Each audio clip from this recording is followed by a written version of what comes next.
And welcome back. I'm Joseph Hoffman, and today we're learning the left-hand part for the B section of Sonatina in C major, first movement, the Allegro. Let's get started by analyzing the score. For the left hand, let's start by doing some interval analysis, okay? I don't want you to analyze these as chords, but as intervals, okay? Because these are just two notes, so you wouldn't necessarily be able to definitively say what chord they're forming. Sometimes you can tell just from two notes. But for now, I'd like you to just look at those as intervals, and then this identify as a scale or chord.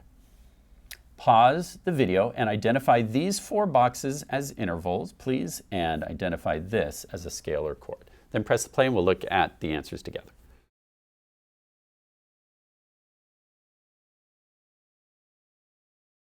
Okay, what interval did you get here?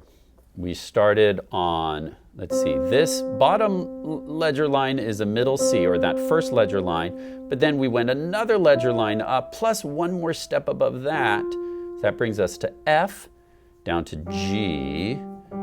So that is a seventh. So I'm going to write a little 7 there. And then what about this next interval? We're going from a D down to a G. So that's a 5th. And then what about here? We've got an E flat, which when we're thinking about intervals, for now we can kind of ignore the fact that there's a flat there and just think of that as an E down to a G. Even though we know it's an E flat, we could still call that a 6th.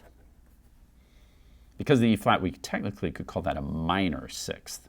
But we don't need to worry about that for now. And then we have a C to G, and that is a 4th. So kind of an interesting pattern here. 7th, 5th, 7th to a 5th, and then a 6th to a 4th. That makes a little mathematical pattern, right? We go from 7 to 5, that's kind of a -2, and then a 6 to a 4, which is also -2.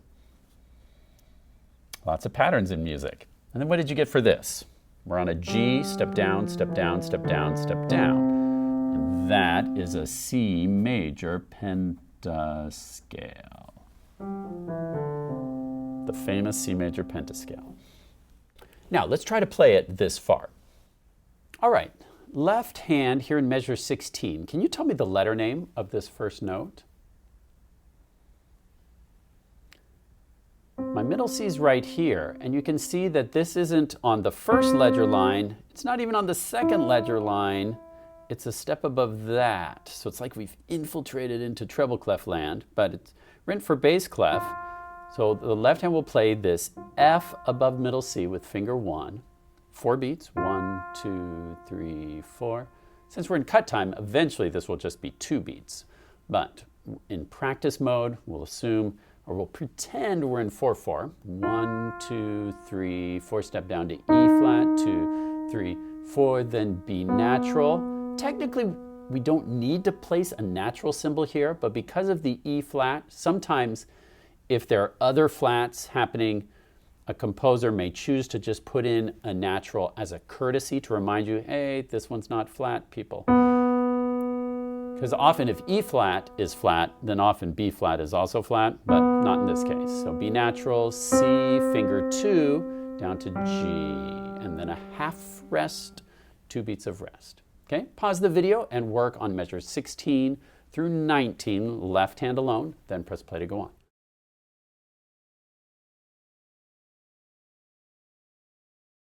Now let's listen to what this section will sound like hands together, because this is one of my favorite sections in the whole thing. The mood really changes here in the B section.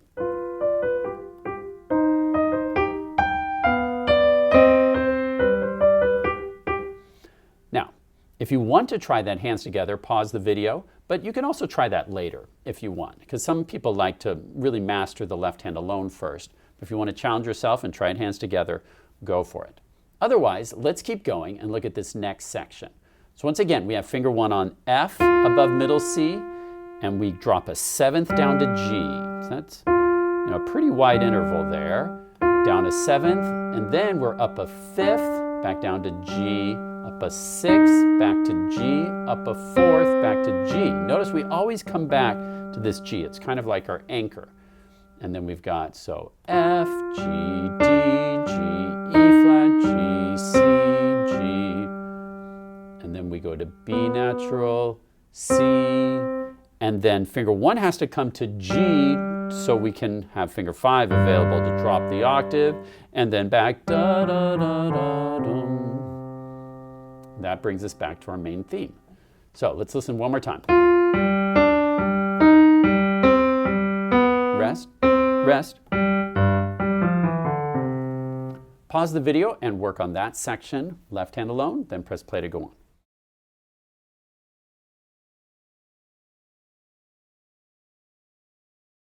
Let's listen to that section, hands together.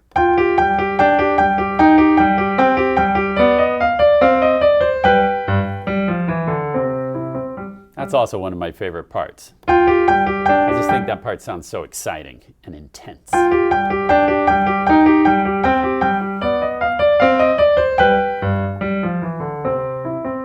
we go back to our main theme. Let's do a little bit more analysis for this next part of the B section. I'm going to draw some more boxes for you to analyze.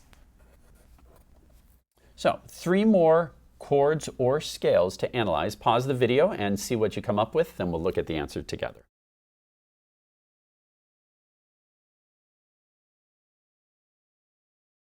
Okay, here we're starting on a low ground G in bass staff, step down, step down, step down, step down. That brings us to low C. It's the 5 notes of the C major pentascale. And then what did we get here? So we have a B, a G, and a D, then another G. Now you can see that we're not in root position because of the 4th. How can we fix that? We can take the G, put it on the bottom. That gives us a G major chord. And then here we start on a low C, skip up to E, G, and then another C. We should be able to quickly recognize that as our C major arpeggio.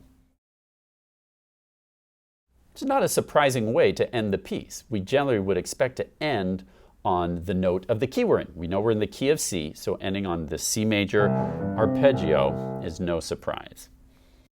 Okay, so let's look at what the left hand's doing here. After we get back here to measure 24, then we're going to shift to finger 2 on that C, rest, rest, rest, C, rest, G, rest, ba da da da da. Rest, rest, up to bass C, C, rest, rest, rest, G, rest, C, rest, rest, rest. Okay? Now, that part's not that hard. It's just important that you keep track of where you are on the piano. It's a lot of C's and G's, but sometimes it's this G, sometimes this G, sometimes this C, sometimes this C. So make sure you're keeping. That's why we spend all the time learning those guide notes. Middle C, bass C, ground G, low C. Use all of those as reference points to make sure you're on the correct C or G. Now, pause the video if you'd like to work on that.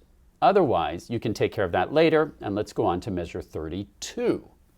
Here we have another Alberti bass pattern. First, it's played as a block chord. We figured out this was a G major first inversion. So play that as a block. And now let's do it in the Alberti bass or broken chord pattern. Bottom, top, middle, top, bottom, top, middle, top. Now you try. Now as you get faster with that, remember how in the right hand I talked about kind of rotating the handle of a doorknob? The left hand's almost going to have the same feel. Just try this with your hands. Pretend like you're rotating 2 doorknobs in the opposite direction, just back and forth with both hands. And that kind of motion, in a really subtle way, is what's happening as you play this Alberti bass pattern. There's a little bit of rotation in your hand as you do that. And then we come to C. So ba da da da da da da da. Rest, rest, rest. And then in measure 34, we start on finger 4 on D. Then we step up to E. Okay, pause the video and work on measures 32 through 35, left hand alone, then press play to go on.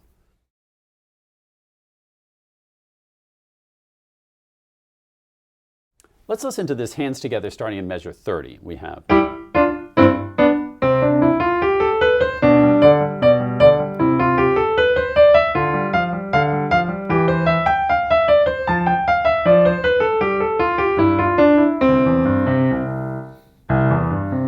So there, and the last measure, your left hand's going to come down to this low C. We've got that C major arpeggio. Will you try that? Now you try. Good. And then measures 36, 37, you can handle this. We've got just bass F, rest, bass F, then G, rest, down to ground G, rest, and then G, da, da, da, da. Okay? Now, I would recommend you take a day or two working out the left hand by itself, but as you feel comfortable with the left hand, start trying it hands together. Remember to go really slowly at first and make sure you're lining up together.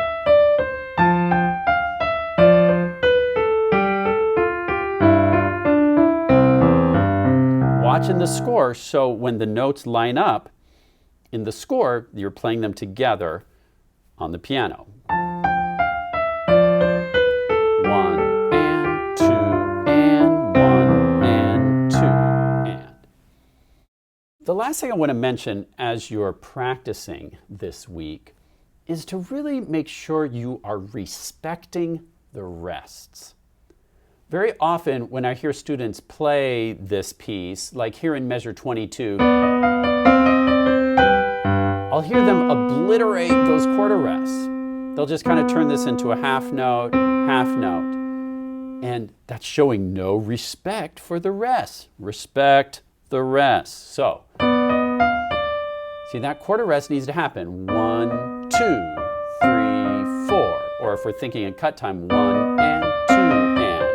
You have to lift the hand off the keys for there to be silence, okay?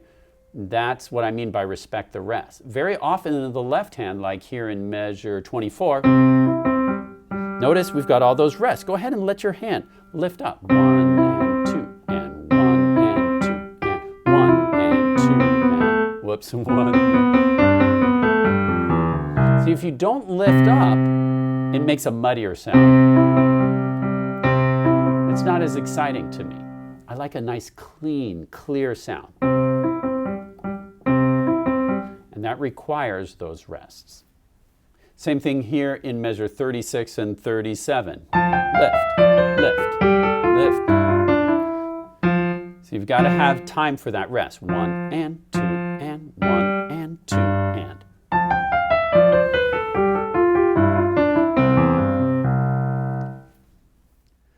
Great work today learning the left-hand part for the B section of Sonatina in C by Clementi, Movement 1. I hope you have lots of fun mastering this excellent movement. Once you do have it mastered at your final performance tempo, please make a video recording of yourself and share it with me online. I'd love to see how you're coming along.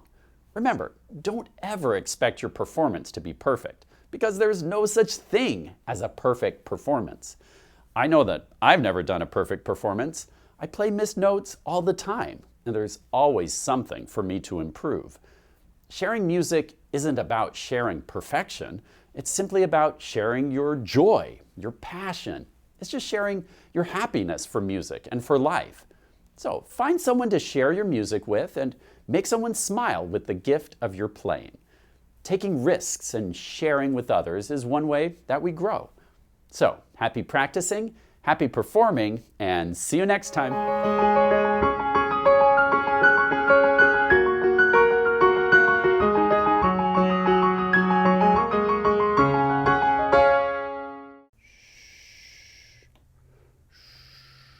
We may be quiet, but we still deserve respect, man. Respect the rest. What was that? Shh. Sorry. Respect the rest. I respect you, rests. Achoo! Shh.